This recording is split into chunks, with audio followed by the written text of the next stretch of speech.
You're most welcome. About 13 years ago, during the United Nations Framework Convention on Climate Change Conference of Parties in Mexico, developed country parties committed to collectively start mobilizing funds worth $100 billion per annum by 2020. However, 3 years past the deadline, the pledge seems unattainable as developed country parties remain tight-lipped on the matter. As the world gears up for the 28th Conference of Parties, starting this November, Uganda has reminded the developed countries that are party to this commitment to act. We are still insisting on the issue of adaptation and mitigation and loss and damage.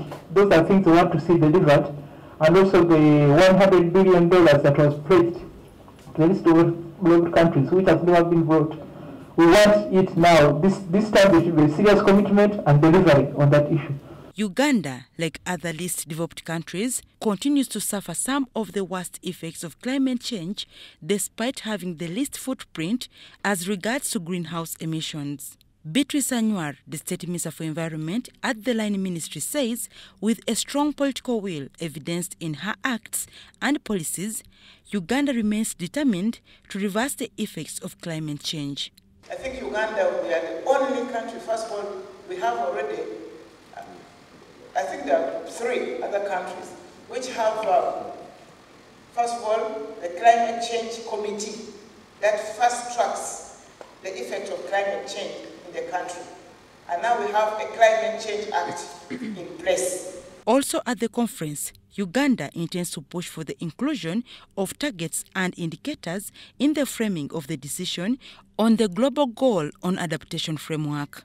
This was revealed by the Commissioner, Climate Change Department at the Ministry of Water and Environment, who is also the United Nations Framework Convention on Climate Change for person, Margaret Mwebesa, during a pre-COP28 meeting that was hosted at the Ministry of Water and Environment, attended by representatives of government ministries, departments and agencies, of national negotiators, civil society organizations, and development partners. Uganda welcomes the draft decision on Global Goal on Adaptation Framework, but we as least developed countries and other developing countries are pushing to include targets and indicators in the framing of the decision of Global Goal on Adaptation Framework.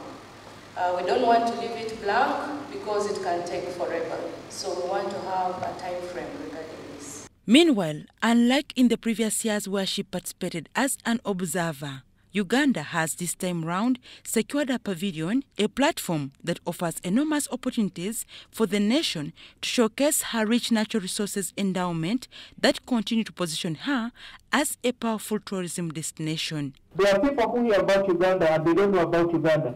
So this is an opportunity for those who have never traveled to Uganda to see what Uganda has, Uganda looks like, what are the issues, what are the challenges, and we can also secure support and collaboration during those meetings. The 28th Conference of Parties, also referred to as COP28, to be hosted in the United Arab Emirates, targets to fast-track the energy transition and slash emissions before 2030 to limit global warming. Dorcas Kimono, UBC News.